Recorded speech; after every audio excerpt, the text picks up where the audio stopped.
Очирван бурхан бол бид бүхний хамгаалагч сахиус билээ.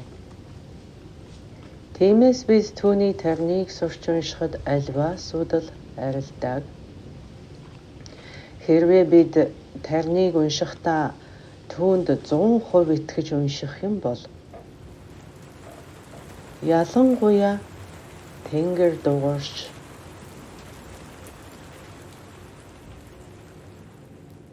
аянга цахилгаан цахилах зэрэгт маш их тустай билээ. Очирван гэдэг судлаад үзэх юм бол маш их утгатай бөгөөд хамаг бурхтын сүр хүчний бэлэгдэл билээ.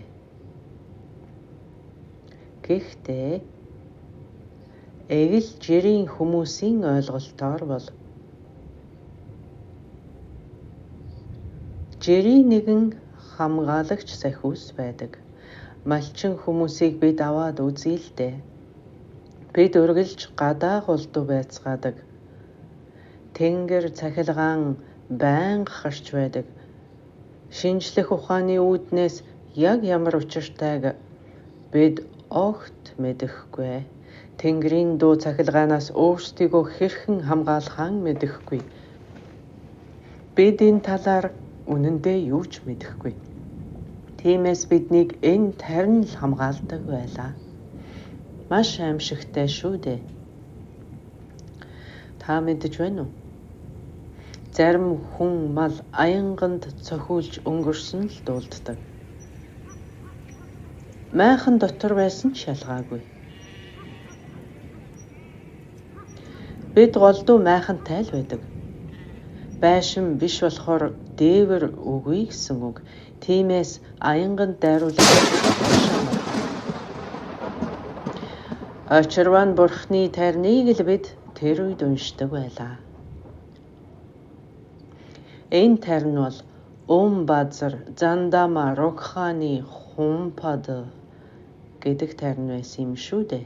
Тэгээд сүүлд би өөрийн багшаас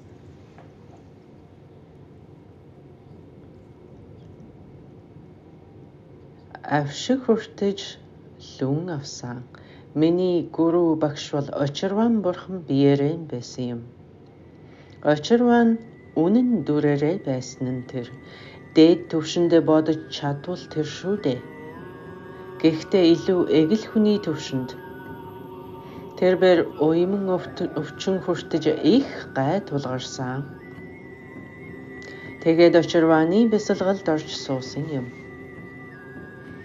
Сууснаар өвчнөө ангаагаад зогсоогай. Өвчнөө бүрэн төгс хувилгаж түүгээр өөрийгөө ч мөн хувиргаж чадсан. Тахлын балин ангаагч эм болон хувирсан юм. Тэгээд тийм өвчтөй олон хүнийг тэр эмчилж эхэлсэн. Амьдралынхаа туршид уйман өвчин хүрч гэр орноосоо тусгаарлан насаараа хол байх тавилан хүртсэн олон хүнийг эмчилсэн. Миний лам багш Ламал өдрөн амьдралынхаа туршид тийм өвчтөй олон хүнийг эмчилж эдгэрүүлсэн хүн. Нас нь туршдаа шүү. Тиймээс дахиж хүрэх аргагүй юм. Тэр үүнийг Очирваны дадлагаар хийсэн. Очирван бурхан бол маш онцгой. Ер нь бол 2 мотортой байдаг. Энэ дүр нь харин 4 мотортой. Шуламсыг дарагч Очирван бурхан хэмээн нэрлэдэг. Шуламсын аймгийг даран сөнөгч Очирван. Түүний тарин богино хэлбэртэй ч бий. Түүний дамжилгыг би шавнартан хүртэнэ. Авшгийн үеэр би тарнын лүнг хүртэнэ.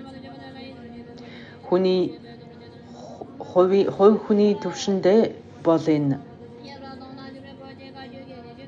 маш өвөрмөц юм. Миний лам багш миний язгуурын гүрүү бол хамгийн гол багш минь учраас тусгай өвөрмөц авшиг байсан гэж хэлж болно. Энэ авшигыг чадахын хэрээр олонтой хүртээж байх юмсан гэсэн хүсэл надад бий. Тэр бол миний хүсэл.